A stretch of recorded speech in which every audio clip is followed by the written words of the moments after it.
Good evening. On behalf of the Quebec Writers Federation, welcome to Black Writers Out Loud webinar. My name is Deborah Ford, and I will be your host for this evening.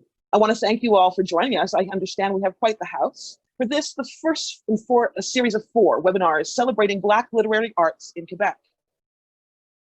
The Quebec Writers Federation represents diverse individuals who live and create on traditional territories of many First Peoples. The QWF office is located at Tiohtià:ke, which is what Kanekahaga Mohawk call Montreal. This place has and continues to be a historical gathering place for many Indigenous peoples. We're grateful to be part of a long and proud history and sharing stories of these lands. Speaking of stories, I spent a bit of time exploring the story created by the digital footprint of the artists who are joining me this evening. As an introduction tonight, I challenge them to answer a question. If you had the opportunity to control the analytics of Google, what would you want the first story to come up as when you searched your name? So before we get into that, a little bit of housekeeping. You'll note that your chat function is turned off. Can't help it, like a captive audience. No, I'm joking. It's because the Q&A is a function that's being monitored. And so if you have technical problems, please use the Q&A. And also for questions as we go along, or whenever they occur to you, you can put questions in the Q&A. This is being monitored, and those questions will be picked up and sent along to me so that I can see them. We'll get to those questions a little bit later in the evening. This is also where, if you have, like as I said, if you have any technical problems, you can put your technical problem there and it will be followed up. Lastly, I just want to say that this event is being recorded. You will receive a follow-up email with a YouTube link. So, as I said, I've been checking these people out online and I've gotten really curious about them. So I hope you'll indulge me while I indulge my curiosity a little bit. And so, pitter patter, let's get at her.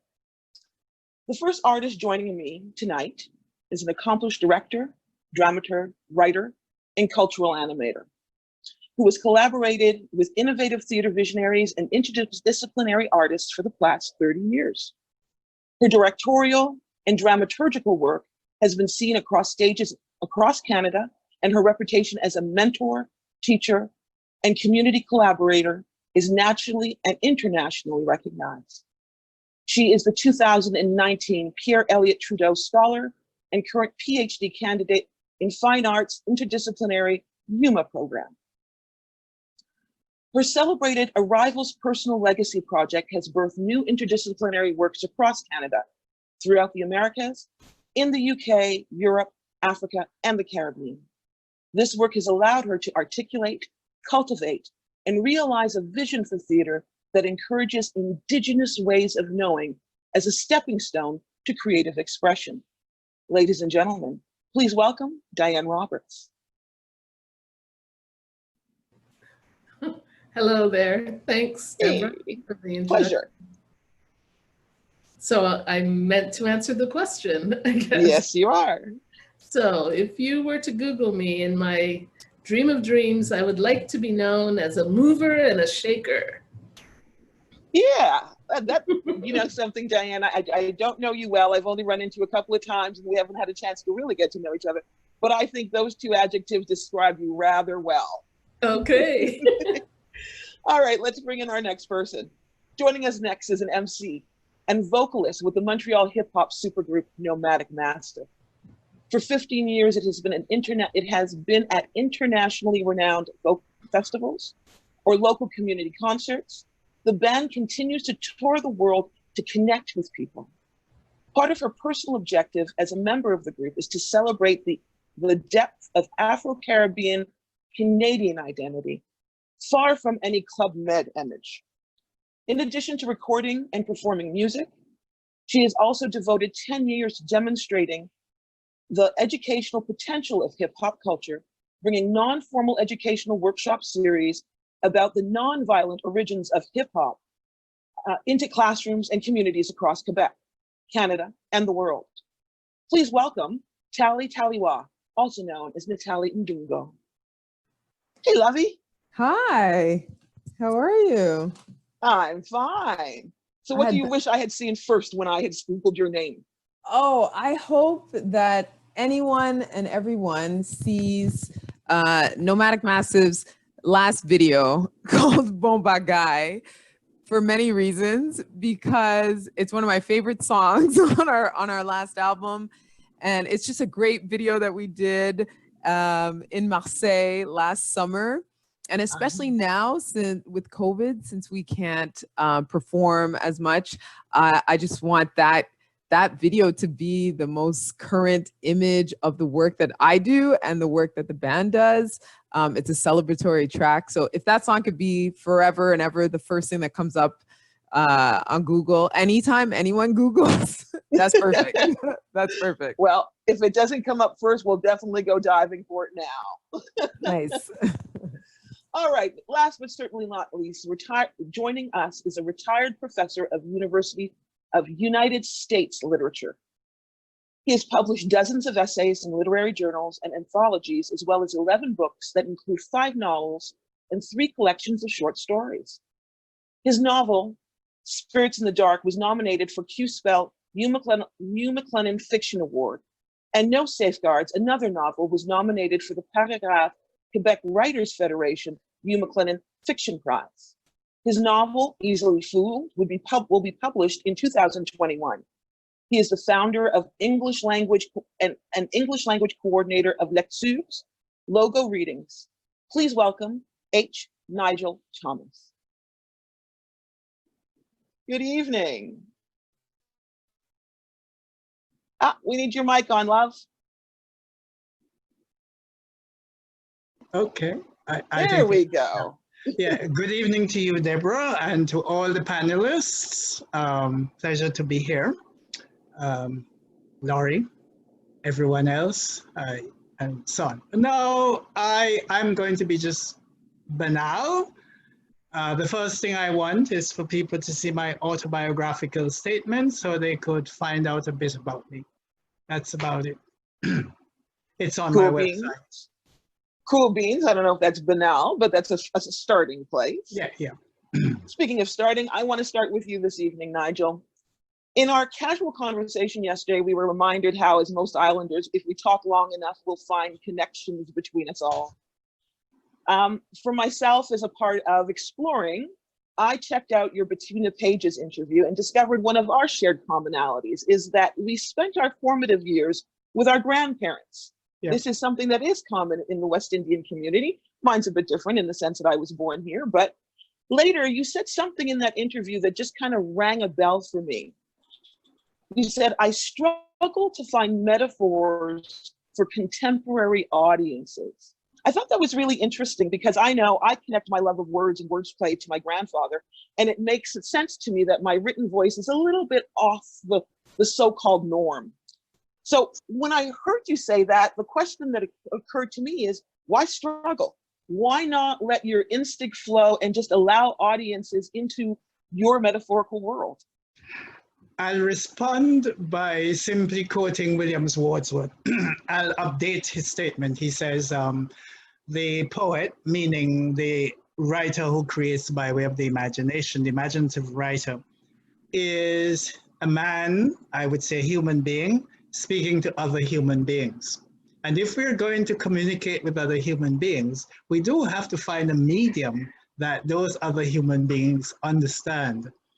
And I made that statement in connection with the fact that I am not a particularly large consumer of popular culture.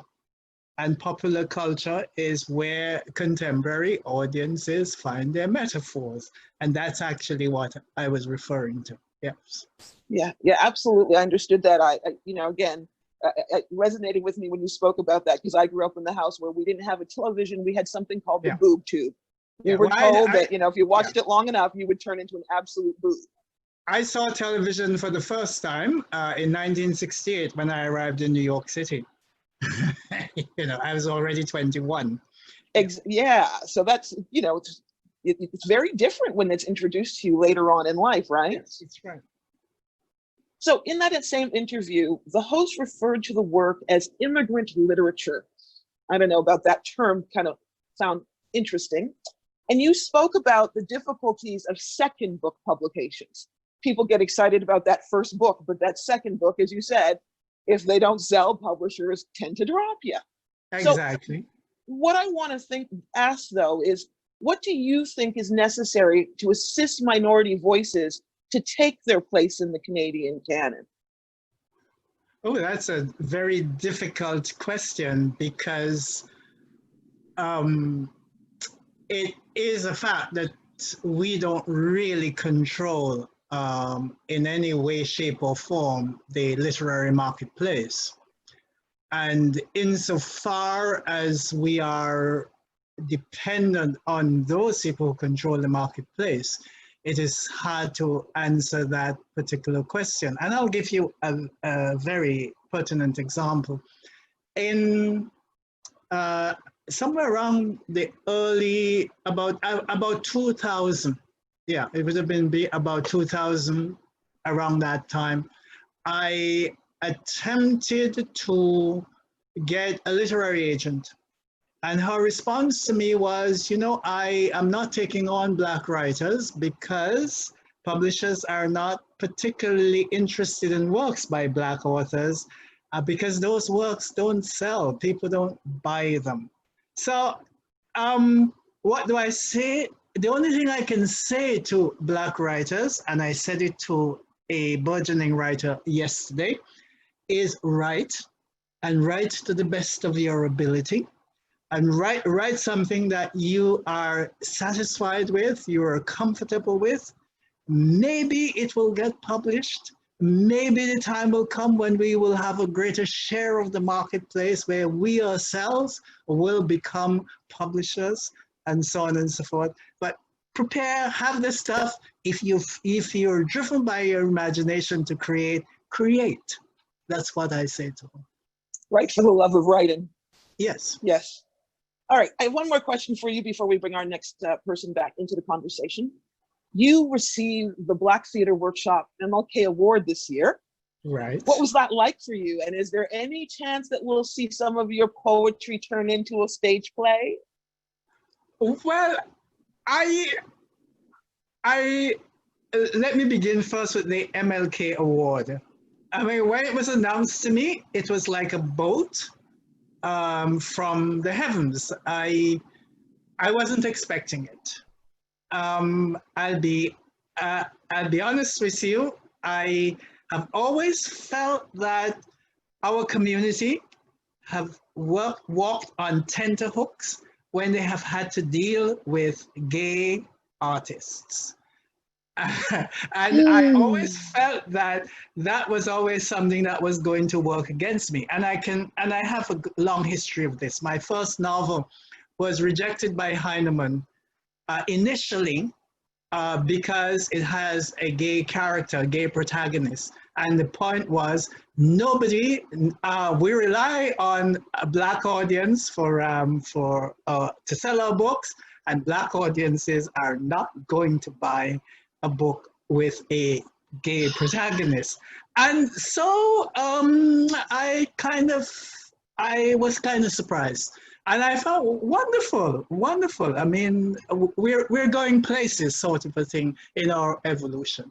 What was the second part of your question? I was asking, do you think we'll see a time where your poetry will be turned into a stage show? Will we see your words on stage? Poetry and fiction. Somebody else would have to do that. I recognize the potential in my work for theater. I do use a great deal of dialogue. In fact, it's perhaps my novels are dialogue reliant, in fact, and that lends itself for dramatic production. However, I'm a loner by character, but personality, and the theater is therefore not for me. Someone will have to undertake that. That's my answer. Well, theater Yes. I understand what you're saying in terms of theater tends to be an ensemble kind of thing, but That's the writer right. still can be the lone person.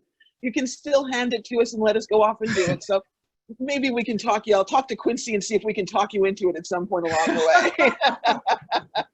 All right. Speaking Sure. of poetry, let me bring in Tally and have a little chat about rhythmic American poetry and hip hop.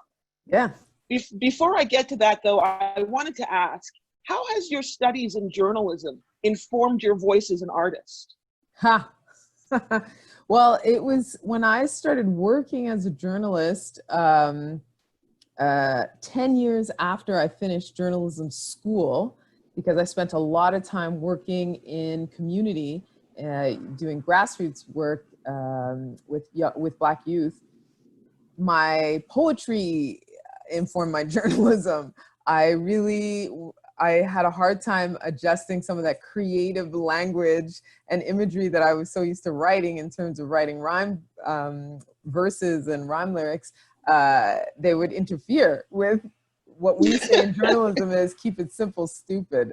That's a classic line to write for journalism. But I would say that part of the aspect of journalism that involves research and asking questions and digging and finding out the background to stories, whatever kind of story, be it a news story or current affairs story or working in arts and culture storytelling, I apply that for sure when I'm writing lyrics as well. So as much as the poetry is imaginative and it comes from within, so to speak, because it's specifically rap lyrics, it's important, it's a part of the tradition of hip hop culture that some of the ideas that you share are still fact-based ideas. They can be creative, they can be imaginative, but still they still have to be based in some sort of truth and some sort of fact. So I would say, I think I apply those skills to that, and I kind of it helps me at least when it comes to rhyme writing and to sort of fact checking myself. You know, one of my biggest pet peeves is to see rappers use ideas. We were talking about contemporary metaphors with Nigel. It irritates me to hear people try to create metaphors, because that's a big part of rhyme writing, but they're misusing the language, they're misusing the term, they're misusing an idea of a word in order to fit the idea that they want to share, right, in their lyrics. And because they haven't actually researched, which could be as simple as open a dictionary or a thesaurus, you know, they're just going off the cuff. And I mean, we can get into critical mass, y'all not being able to judge like really strong rhyme writing. But yeah, so that's why I have that pet peeve. I need to check myself on that as well. So I research, yeah. Many of us come to the arts with a desire to foster change. In my field, I'm taught that in order to be successful at that, your first job is to entertain. I caught your fussing and a fighting video and thought that was amazing fun. Really? So I thought it was great fun, the two of you. That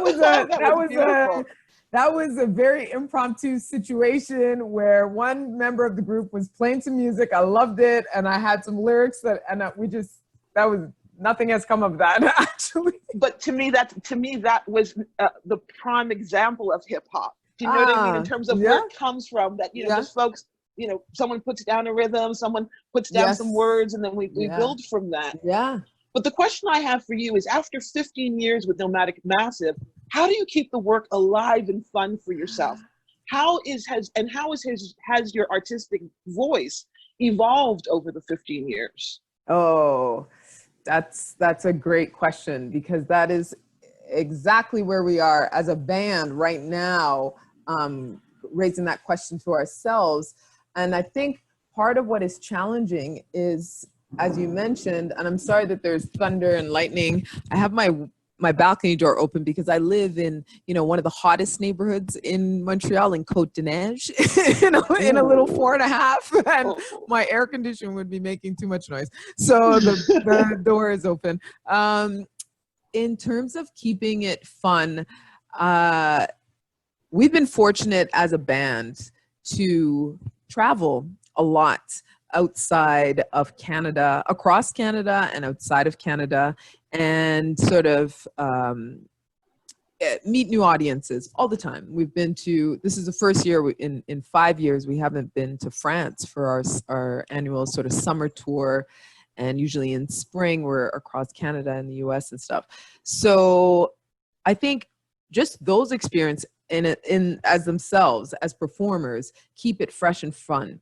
In terms of the content, what is so tricky for us is because we are a group of golden age rappers. Even the youngest person in the group, who is a true millennial, she's Miriam Sassy, she's 11 years younger than me.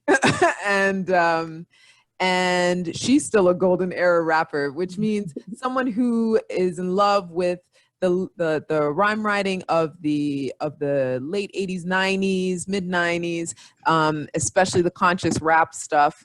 And so as hip hop music and as rap music sort of evolves, and people like to say that it's youth culture and it's youth language, it evolves quite quickly, and the trends change and the sounds change. Therefore, the way you write changes.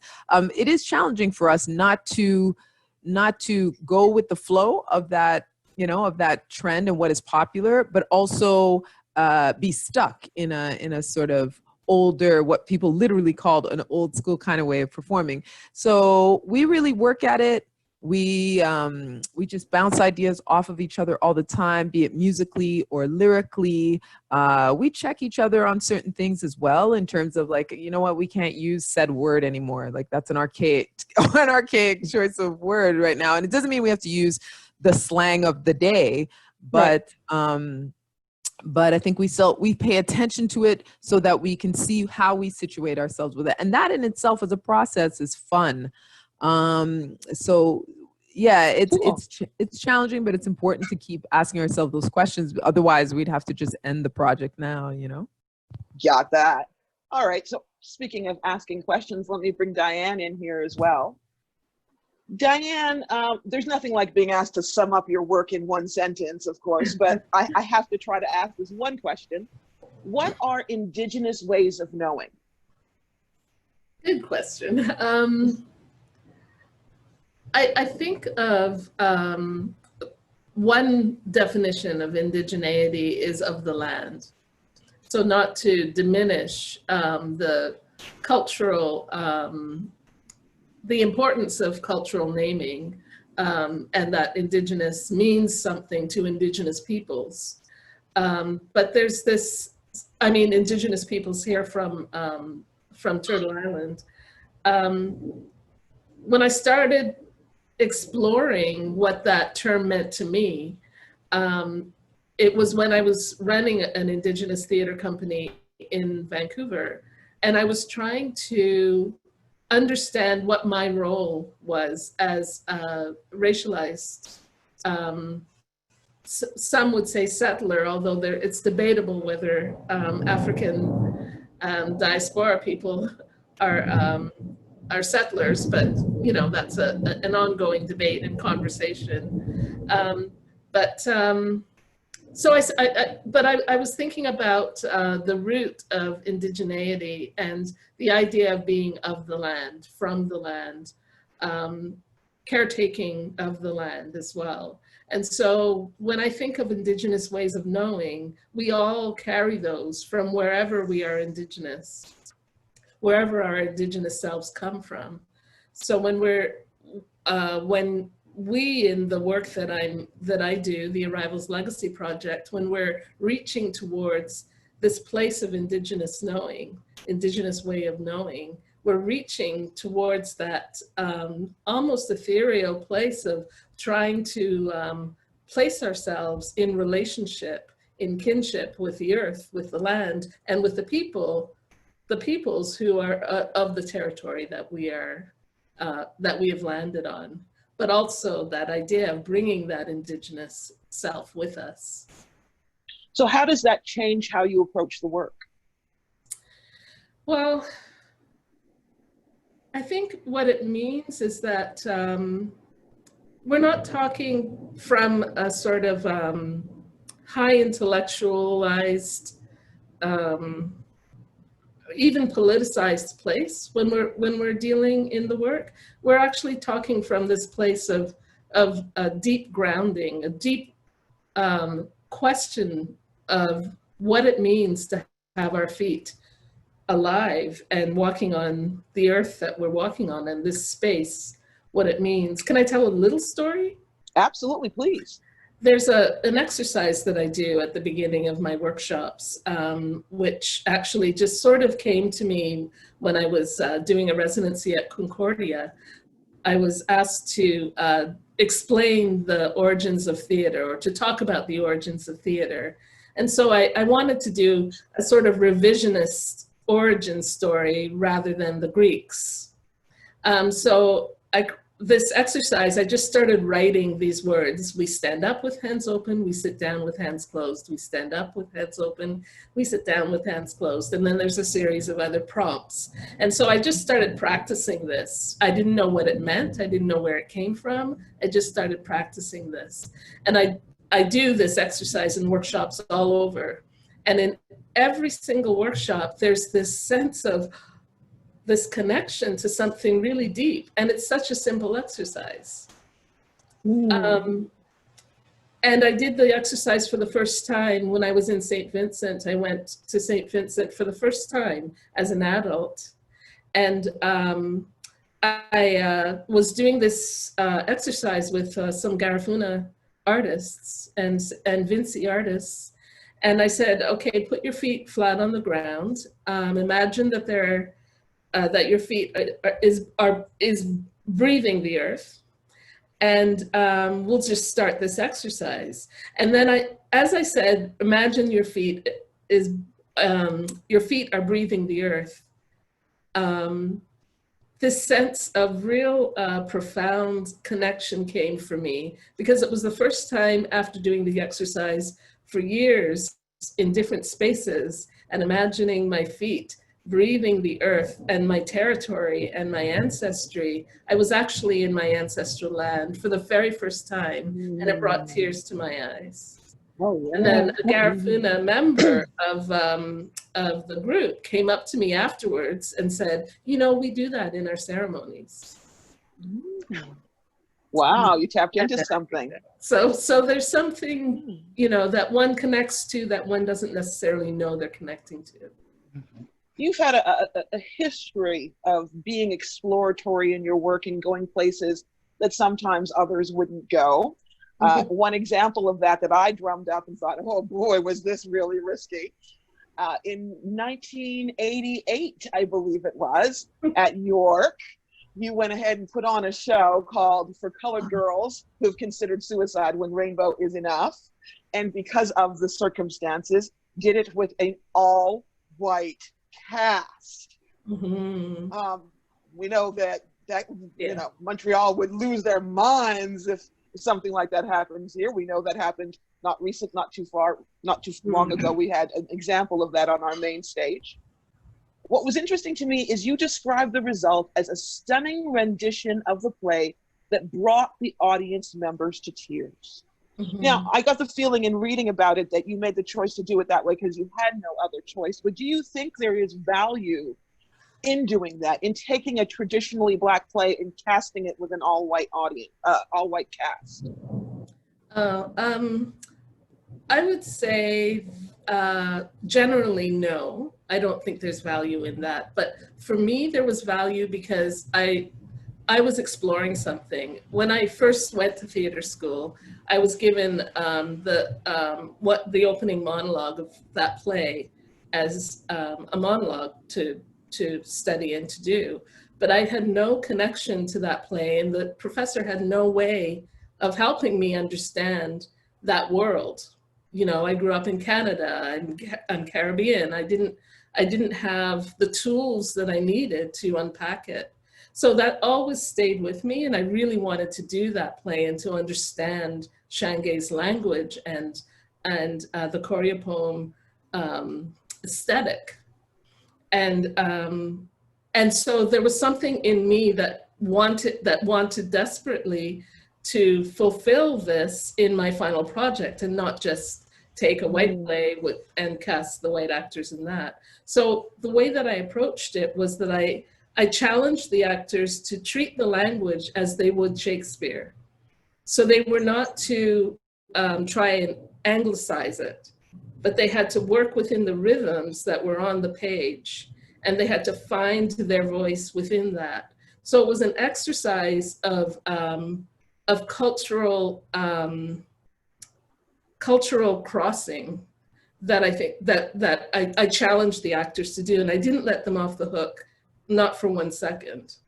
In terms of the movement, in terms of finding the soul of these characters and being able to portray that soul with truth and with empathy and with a sense of I guess this sense of indigeneity in a way, like taking from the earth and finding what makes these women human beings, characters that can live beyond the boxes that they're boxed in within the play, and then the boxes that they were boxed in based on the lives of the women that Shangae was writing about.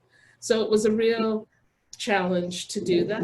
And I think, sorry, I just want to say that in teaching, I also still teach, and I make my students find do scene work with scenes from Afro-Canadian plays, Afro-American plays, because they have to be able to understand what it means to embody these roles.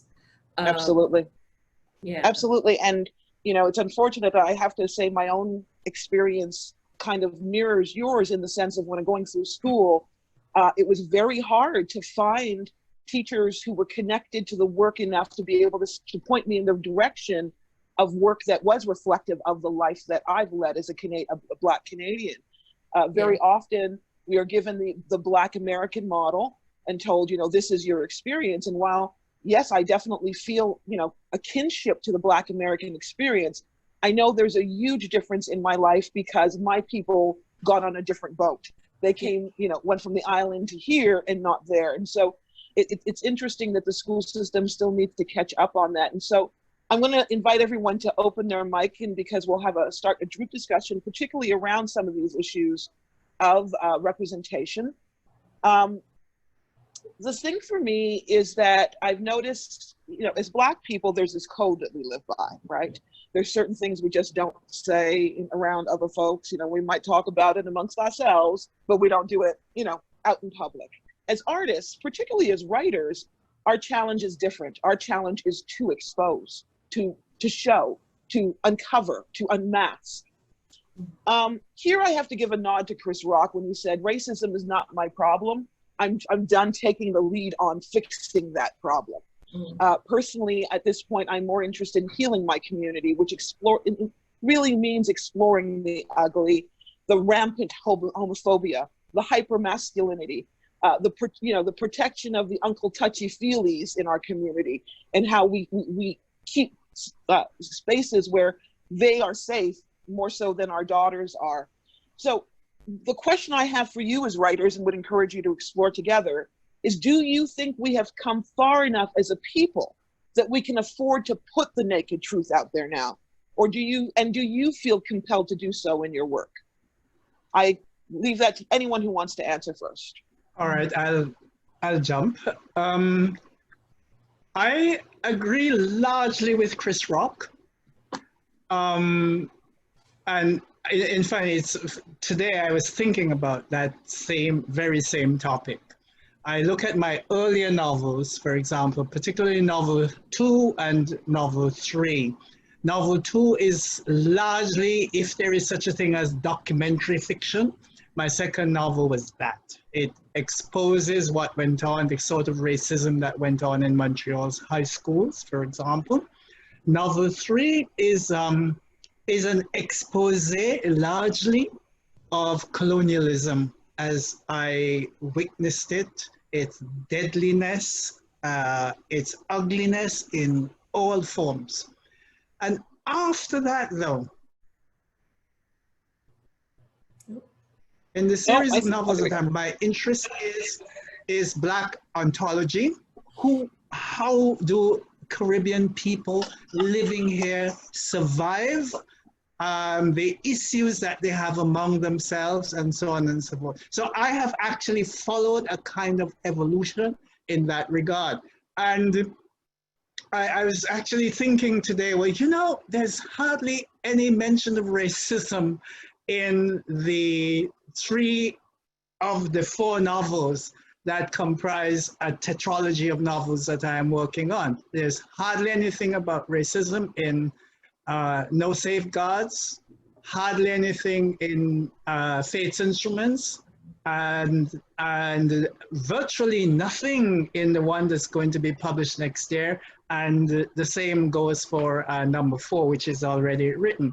So existential issues, you know, the burden of being, just being, all the things that life throws at you and so on and so forth. Those are the issues that, you know, how do you pay the rent? How do you deal with recalcitrant children and so on and so forth?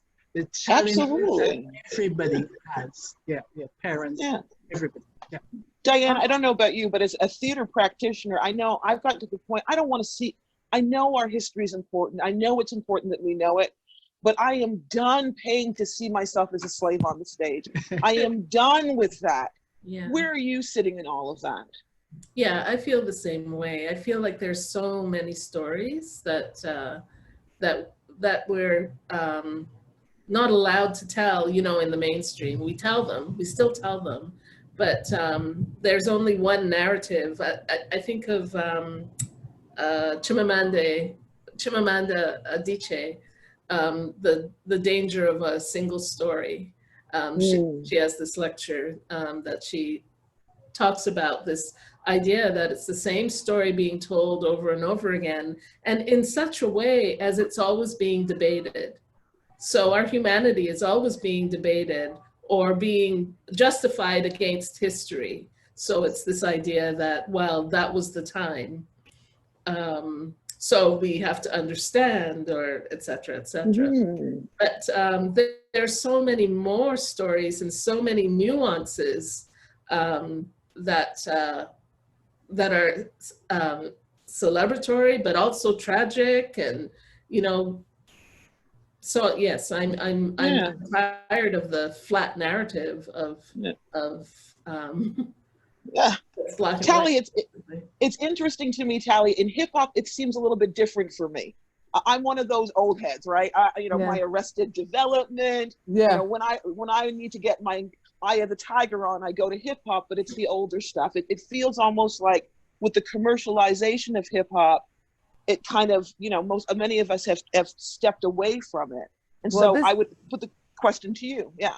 Yeah, well, exactly. That's what I was thinking. I feel that because hip hop culture and rap music is a commodity, it is probably one of the most viable Black artistic products out there, like the most marketable thing, the most common thing, more than sadly books and plays and film.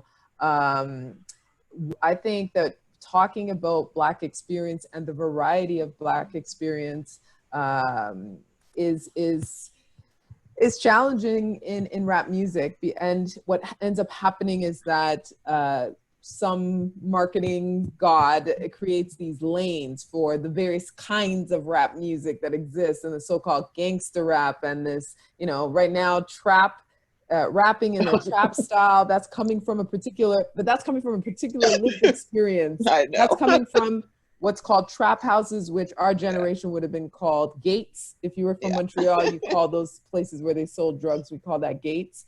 And then you've got, you know, you have always had the conscious hip hop lane, which is the space where we hear the Black struggle narrative, I think, the most.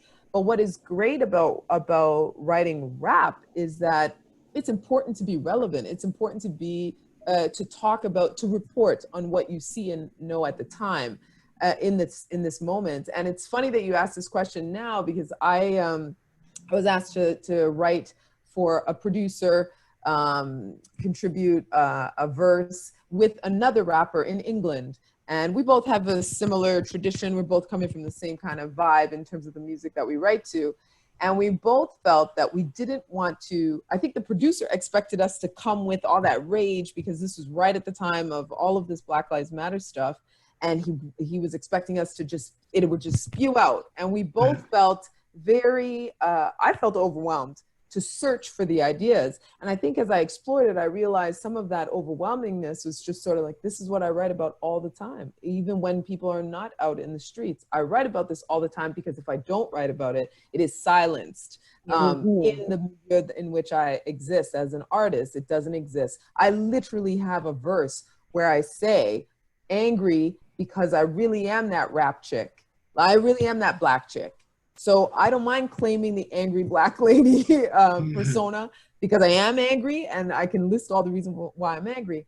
And it took me a while to come back to that music and write to it. And it did for the British artists as well. And we came full circle, and we're still writing about exactly what we thought we wouldn't write about, because some time had passed and we felt like, oh, the discourse, the dialogue is not there. It's kind of fading out. And we want to be able to remind people, like, remember when this was happening? Remember when we saw this? What did we think about that? This is what we point to, et cetera, et cetera. So I do agree. I'm tired of reading the struggle story when I read books. When I read Colson Whitehead's book, The Nickel Boys, I was so anxious, because I thought, oh man, here we go again, where people might expect Black writers to only have one thing to say. And then Black Canadian writers are also at that mercy, because then the expectation is like, well, Black Canadian writers, you better write about slavery, or what else, you know? And so I absolutely agree. As a reader and as a consumer of Black literature, I definitely want to see and read other stories as a person who consumes television, sorry, Nigel, Netflix and all that stuff. I want to see web series that show different experiences. But as a rapper, it's challenging. We have a variety of things that we can speak to, and that's for me, that's a privilege. I think that it can naturally go in any which way. But I stick to the Black narrative and sometimes the very oppressed Black experience as well in my rhymes. May I add a comment? Absolutely. Absolutely. As I said what I just said, I realized that I needed to make a corrective. At this moment, I'm working on some poems that explore family dynamics, my own family, the family I grew up in. And it was very evident to me just how much the experience of slavery, the heritage of slavery, shaped those family dynamics. And so in order to give an authentic portrayal of those characters, there is no way I could exclude the heritage, so to speak, of slavery. The whole business of fidelity, for example, the whole business of womanizing in Caribbean culture, the flogging of children, and so on and so forth. So in a sense, I'm offering this as a sort of corrective. It's just that it seems to come out more so in poetry than in fiction in my writing. Gotcha.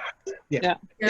And I would like to say as well that when I talked about the flat narrative, I was speaking of the flattening as well of the narrative.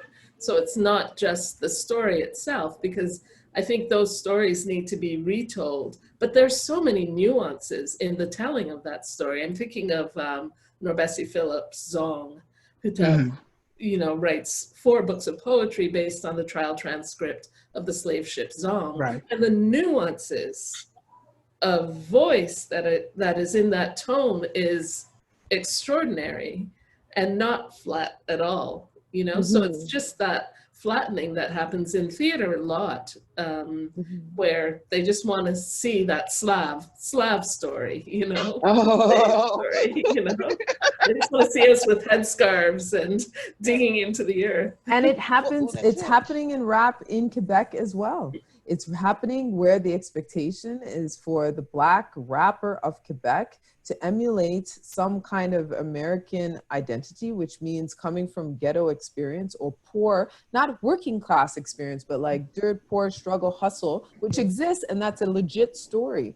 But there's a, unfortunately, the further you get, you become distanced from the origins of hip hop culture and the place in which hip hop culture was born, even though it's a part of what we say is the African American oral tradition. But if you are a Black person on this side of the Atlantic, you are a part of that tradition as well. We have the same tradition, oral traditions in the Caribbean. But that African American urban experience has taken on the shape of what is the story in rap music and in rap lyrics. And Quebec, I think, is sort of imposing this. I think they know they are, this expectation that Black rappers are going to have this kind of narrative to tell as well. And sadly, some rappers engage with it.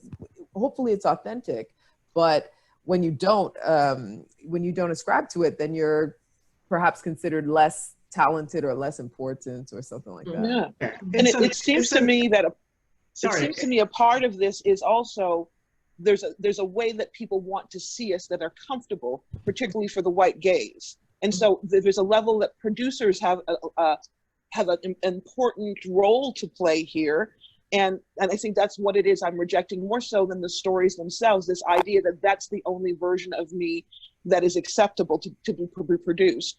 And so I want to add a layer here to continue this discussion, and that layer being one of intersectionality.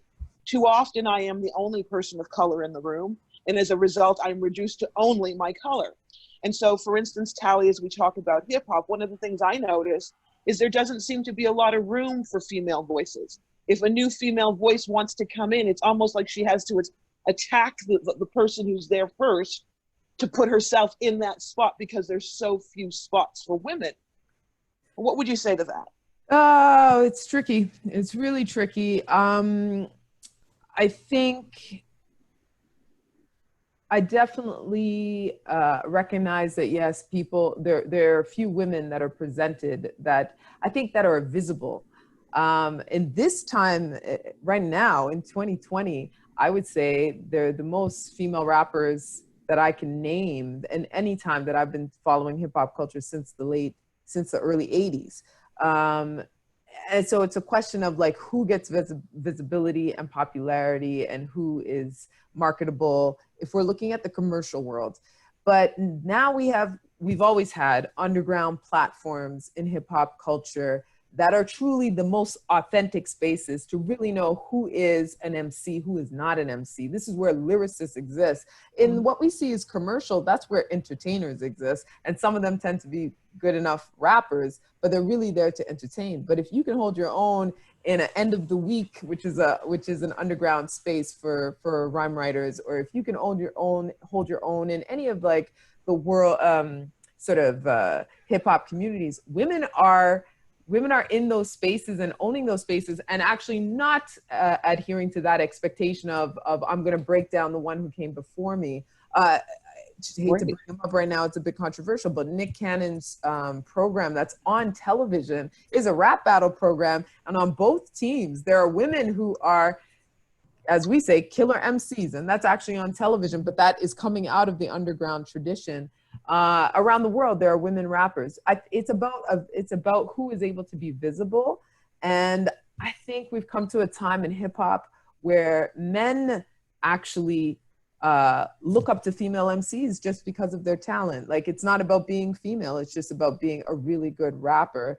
And we are at that space. I think we were often at that space, but because it became so commercial so fast, it looked like men were fighting women off and not allowing them in that space. But I remember ciphers where we had female MCs when I was growing up here who would hit the stage and battle any male MC, and it wasn't an issue. And that continues.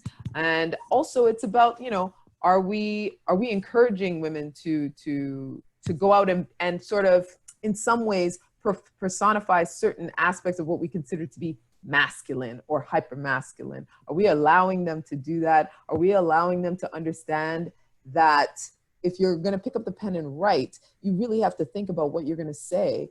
Are we encouraging women to read so that they can become better writers? And in terms of hip hop writing, and I'm not sure that that exists as much, and hence we don't have as much of a pool to pick from. But I think it's there, it's coming, and more so. Diane, Nigel, how about you guys? How much do you feel you have to, you're reduced to just being the Black writer and other parts of yourself are not embraced as a part of the work? I've never really felt that, honestly.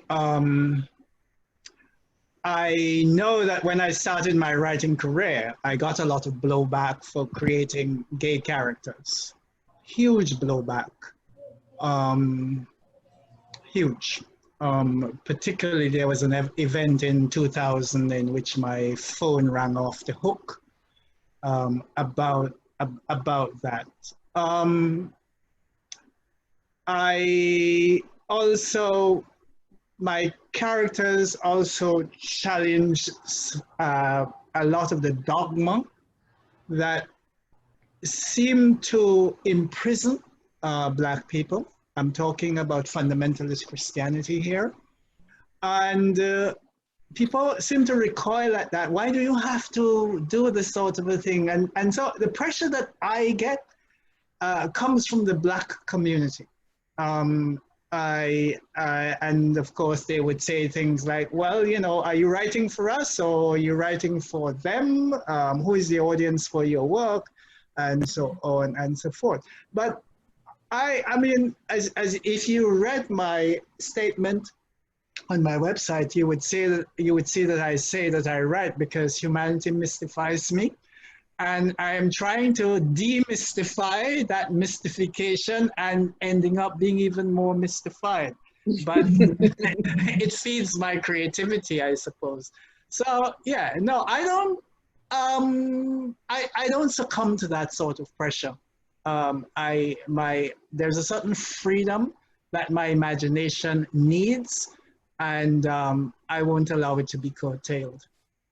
How about you, Diane? How do you feel about being able to bring the wholeness of self to the work? Well, I think that's why I created the Arrivals Legacy Project, or it created me, because it's this idea of, at one time, identity politics were a thing, you know, you do identity plays, and so there was a diminishing of that as an interesting way of exploring story, when you know that white plays are identity plays as well. Sure. But if you're Black and you're writing about your identity, then it's an identity play. Mm-hmm. So I really wanted to find the roots of myself and help others to find the roots of themselves, so that, like I was talking about Narbessi's tome and the layers, and I keep going like this, because, so it's a difference between that flattening of self, of identity, and that. And so when I start to ask the questions, where am I from? Who is my ancestor? Who are my ancestors? And what is my lineage? What are the legacies I leave behind? What are the stories I carry forward with me? Then I start to really find these rich stories that exist in my body that aren't just about the color of my skin or my experience as being a Black Canadian or whatever, or my immigrant story, but it's about my feet. It's about the watch that my grandfather used to have. It's about an object, it's about a place, it's about a time, it's about an element, you know. So then you start to really think about, well, what are all of these tools, but they're not tools, but what are all these elements that we get to work with? And only by feeling them out and finding where our bodies take us. And what stories, what memories are sort of deposited in our bodies that can take us into some interesting journeys and pathways and stories. Like what stories can we catch, you know? Absolutely. Absolutely. And then in kinship with other people as well. So it's not just my story, but it's my story and Tally's story and my story and Nigel's story, and, you know, and my story and your story. And then how do those intersect? And then, you know, what is my grandfather saying about your great grandmother, you know, that kind of thing. Absolutely. So the imagination starts to bubble. Yeah. And that's what I'm interested in. I have a question from the audience that I think fits very well into this area that we're talking about. Do you consider there is a difference between a Black writer and a writer who is Black? And if there is a difference, what do you think that is? Go ahead. I don't think there's a difference. You are Black. You're defined as Black. Certainly, if you live in North America, if you live in a European country or in North America, you're defined as Black. If you live anywhere in the continent of Africa, setting aside South Africa, you are just another. You're a Yoruba or an Igbo or a Hausa, and so on and so forth. But if in North America, certainly, you're Black. If you're in the Caribbean, it's less of an issue. Certainly, it's less of an issue. Insofar as one writes out of one's ontology, one's lived experience, and to the extent that we have a history that has shaped us, whether we like it or not, we cannot avoid writing out of that history. So a Black writer or a writer who is Black, to me, they are one and the same. Would everyone agree with that? When I was in university at Ottawa U doing an English Lit BA, I took a course in African American literature. And of course, it's one of those courses that you don't get every semester, so you have to wait until it comes back around. That tells you a lot about valuing Black writers. But I remember having a big debate with our professor who would not, at the time in my 20s, we were insisting that these are writers who are Black. These don't have to be Black writers, because it seemed to us that all analysis of the work was sort of, you know, kind of, the analysis was just focused on the racialized experience, however minimal it is in the story. And we were pushing back against this professor who just seemed to, you know, just box people in this way. And at the time, yeah, I was resisting the idea of being a Black writer as opposed to being a writer who is Black, because I felt like Blackness was just always taking the lead on the person's ability to write a good story or be imaginative and creative with words. But now I do, especially because I'm a North American. I agree with Nigel, and I think, yeah, when you become more of a minority in the space that you're in, I think that it ends up being the same. But if you're in the Caribbean or in Africa, where it's much more homogeneous, you know, the distinction will be something different and not so much your Blackness. But there is a difference between being a Hausa writer and a Yoruba writer, that's for sure, or being a Pearl, right? But that's not about race, that's about ethnicity. You know? Exactly. Let's talk about some of the current moments, the BML movement that's happening right now. I want to get excited. I want to think that these, you know, this is a moment of change, and these kinds of moments I know can lead to you know, artistic renaissance. But the cynical part of me is saying that we are one news cycle away from everyone going back to sleep. How is this spotlight on our suffering working with you artistically? Is that something that is feeding into your work? Is it something are you having to find space with? How is the Black Lives Matter movement affecting you and your work? Well, I would say that it's fueling me right now. I've always had this kind of ambivalent relationship with social media.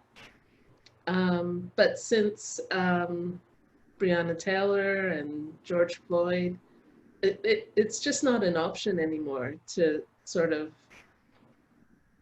not speak. And so I know that social media isn't necessarily artistic, but I feel a sense of urgency now. And part of it is, like you say, the news cycle is going to shift. So there's a spot there, people are listening in a different way than they have in the past. So there is this sense of urgency to say what needs to be said, to make work that speaks strongly. But it's also causing me not to sleep. I mean, I feel like my mind is a tornado. So I'm constantly, like my sleep patterns are completely off. So it's affected me in that way. But I also feel like I was using the metaphor, like I feel like I'm constantly running into a burning building. I don't feel like I'm getting burned at the moment, but I do feel like I need to keep running in. I need to keep running in. Yeah. Well, what I'm just trying to think now, what would I say? I certainly took part in the demonstrations against Anthony Griffin and Marcellus Francois, and he spoke at those rallies, for example. And around the same time, you had Albert Johnson in Toronto. These are names that are coming to me, and followed by, I think there was a fellow Kelly who was subsequently killed, and so on and so forth. So for me, I can see this trajectory.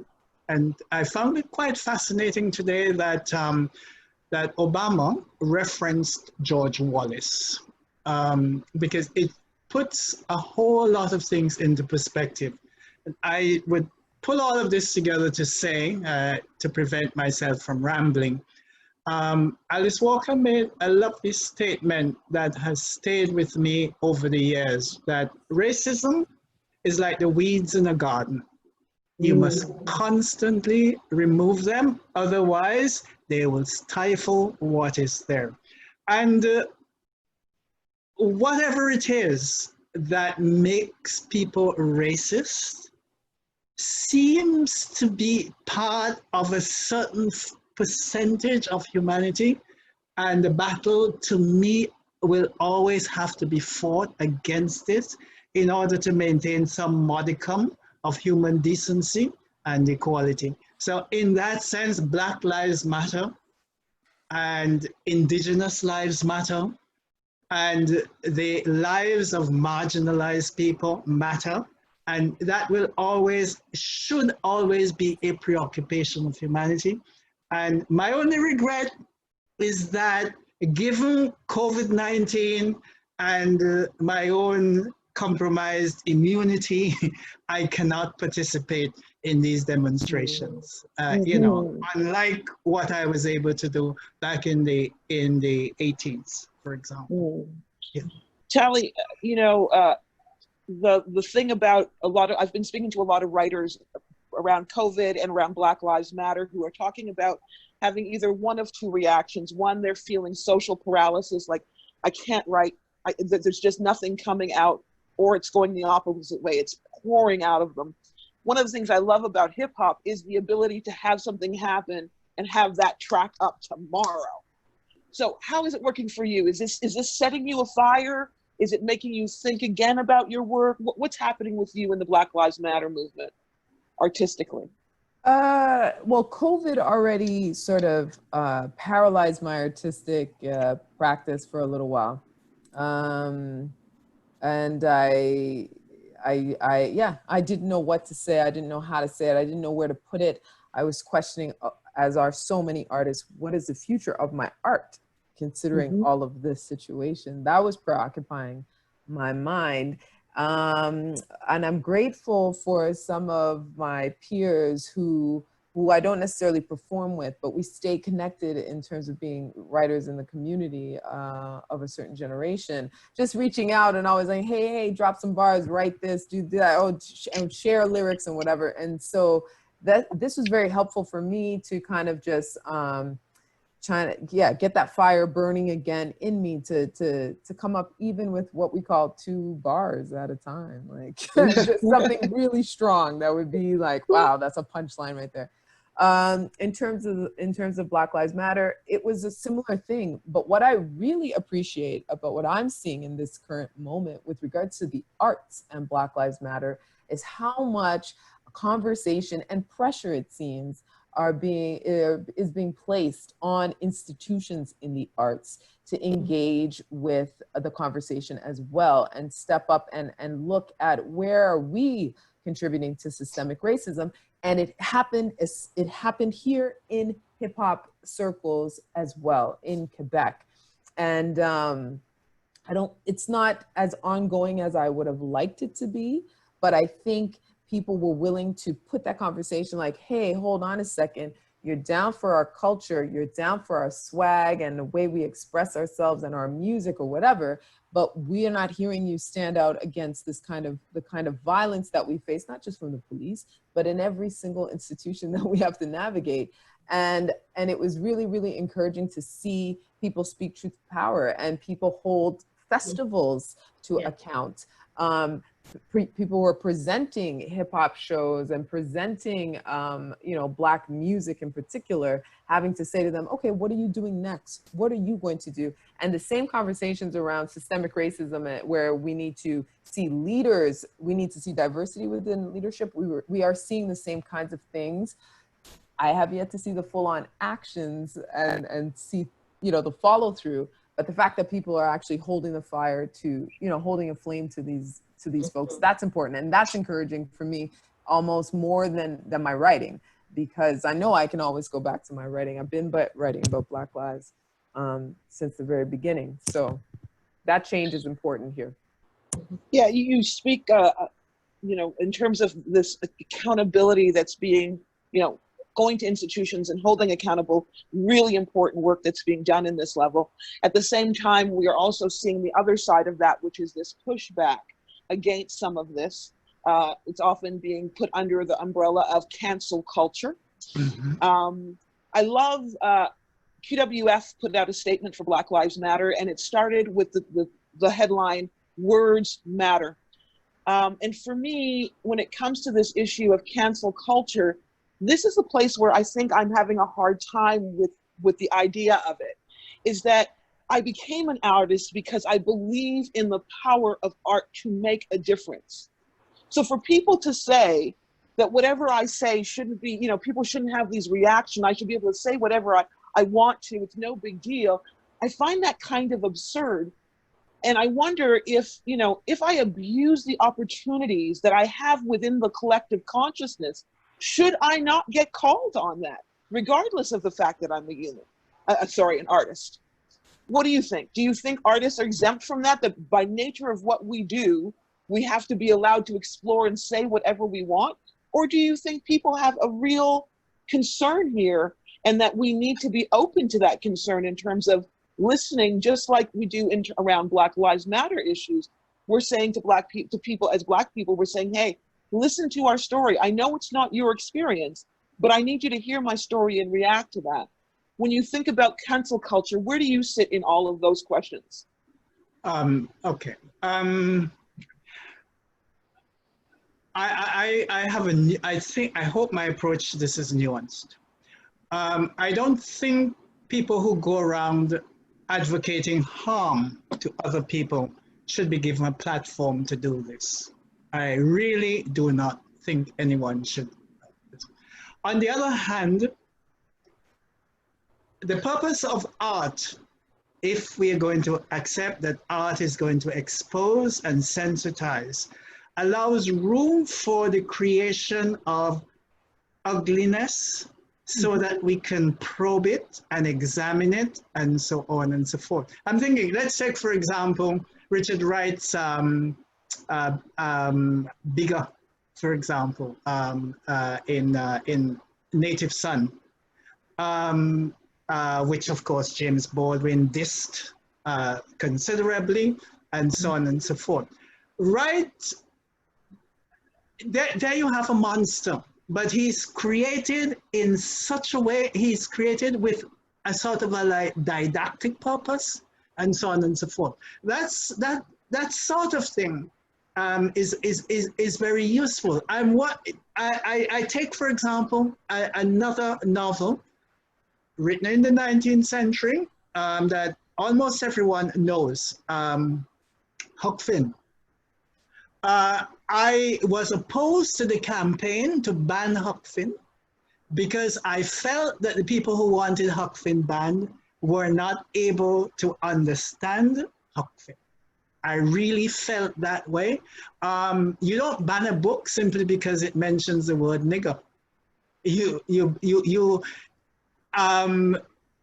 you were to do that, there would be a whole lots of books that you would ban. You look at the context you look at even how that particular character is characterized, and so on and so forth. I have problems with people who don't understand irony, for example, and so on and so forth. So my position vis-a-vis that one is fairly nuanced. And so on. On the other hand, there are people who go around. I mean, a Richard Spencer, for example. You know, I shouldn't be given a platform to spew hate. You know, that sort of a thing. That's my position. Ladies, your thoughts? Yeah, I mean, I think we're in a enough is enough time right now, and you know, that voice of questioning our humanity, or even questioning the existence of racism, or doing the what if devil's advocate bullshit, sorry, is like enough is enough. And I believe those voices need to shut up, so that we can actually get other stories, other voices, other perspectives out, you know, because we've been listening to that for a long time and it hasn't changed. Again, it's the flattening of the narrative. Mm-hmm. So I think, yeah, I think that in some ways, like I believe in some ways in cancel culture, in that, from that perspective of enough is enough. Now let's talk about what we're really here to talk about. Oh, that Harper's article that came out. Did you see that Harper's article? Yeah. You know, that was ridiculous that these artists signed, all these different artists signed, and many of the artists sort of recanted signing it because they were signing.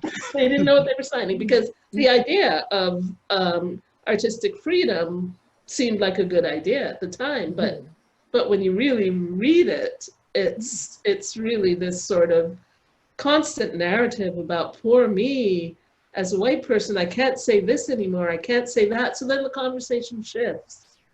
Right. Because it's not about freedom of speech anymore. It's about freedom from responsibility, which I think are two different things, right? Yeah, it's not about Black Lives Matter anymore. It's about white people's reaction to Black Lives Matter. You know, why do I want to have that conversation? I've been having it. Yeah. And Tally? I often feel that that we sometimes engage in the conversation around racism, Black Lives Matter, et cetera, without setting up a couple of preliminary things. I think we oftentimes anchor it just in the story of slavery, right? And that this thing happened. We don't ever describe it as the reason why we have a capitalist system, that slavery was a tool to establish capitalism. We never really presented that way. We just always presented as like Europeans came and took Africans and made free labor, but we never actually show the continuation of how that evolved into the system, the economic system in which we all benefit from and are quite comfortable with. So we don't have that set up. And as a result of that, we also don't ever set up that we are all conditioned to believe certain things. So I, as a Black person, have been conditioned around many things, and depending on your generation and where you grew up, you've been conditioned to believe certain things around your own identity. And that means that white people, you have been conditioned as well.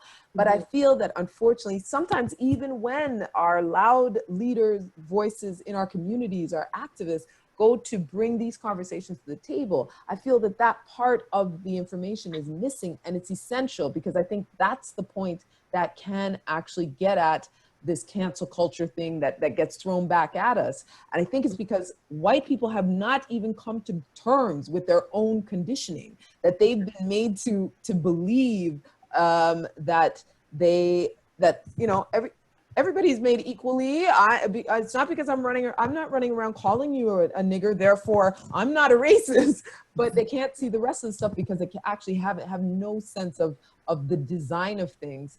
And and therefore we're challenged with responding to cancel culture. Yeah. Okay. I'm going to hold you there just simply because we are running out of time, and I do want to bring in a couple of questions from our audience.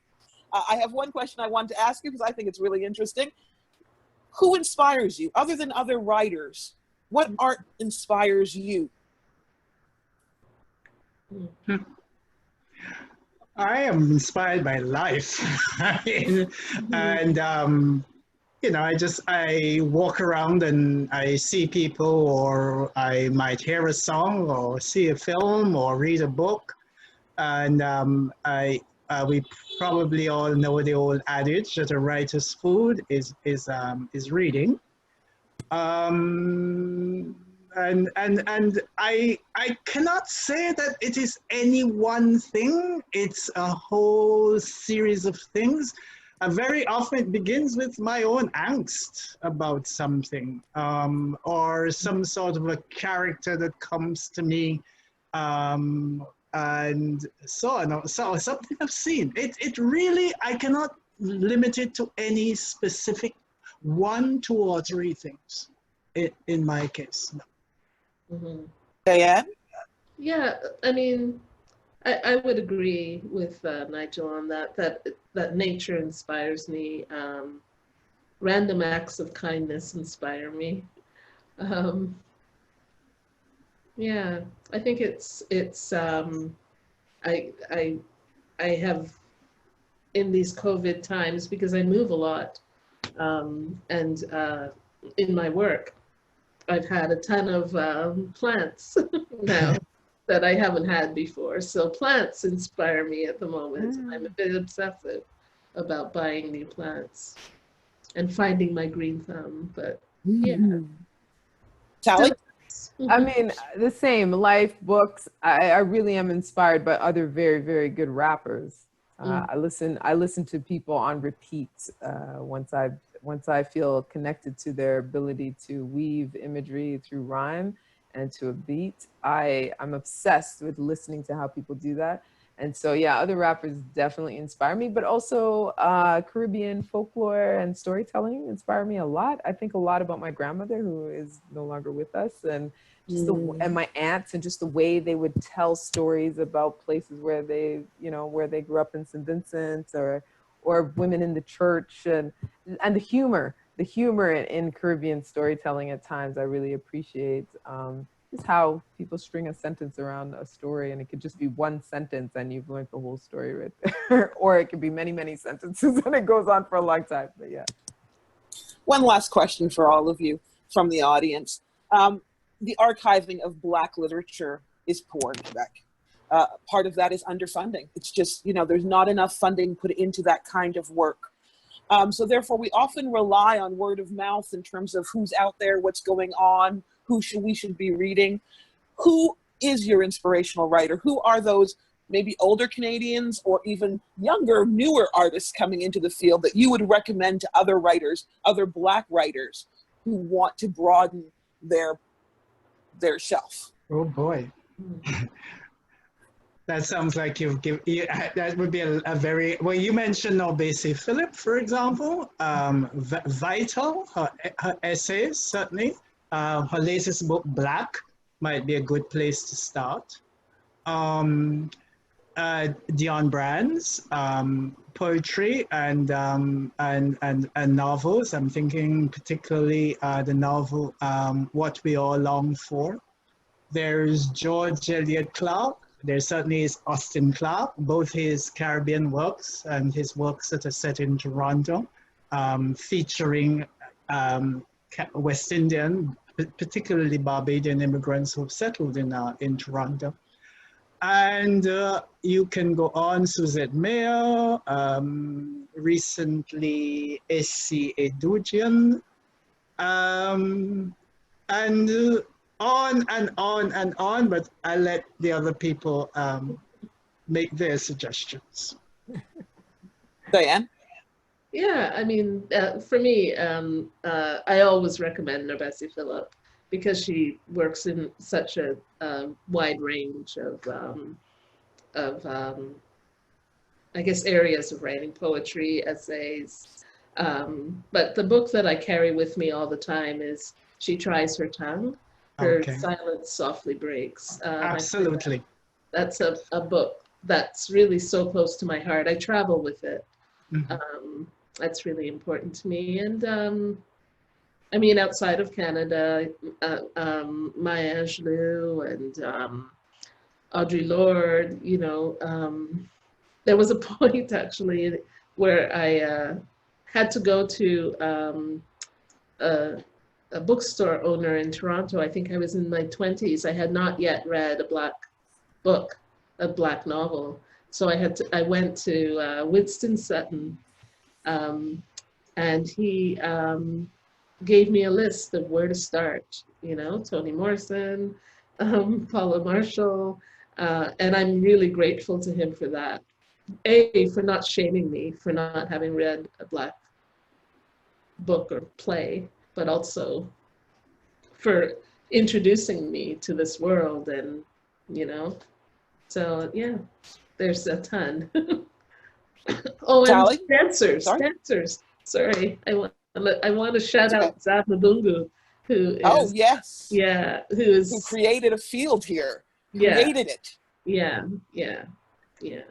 Absolutely.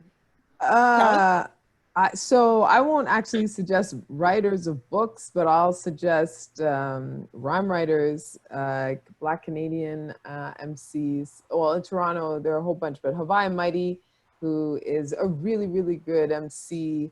She was a Polaris Prize winner. She's from Toronto. She won the Polaris Prize last year. And she is a part of a group called the Sorority. And there are 3 women in that group who are just amazing, amazing poets. Backwash is currently a contender for the Polaris Prize this year, which is, for people who don't know, which is a very important Canadian music prize of $50,000. So those are 2, and Backwash is really interesting. It's dark. It's very dark hip hop. It's different than what people might expect in the commercial space, but her poetry is really strong. Yeah, I think I really want to promote those 2 women as people to listen to.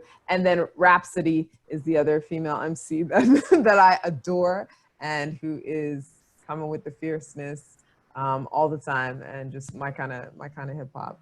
Yeah. Thank you. I'm so sorry. I had a little bit of technical difficulty there and got a little booted from the room for a second.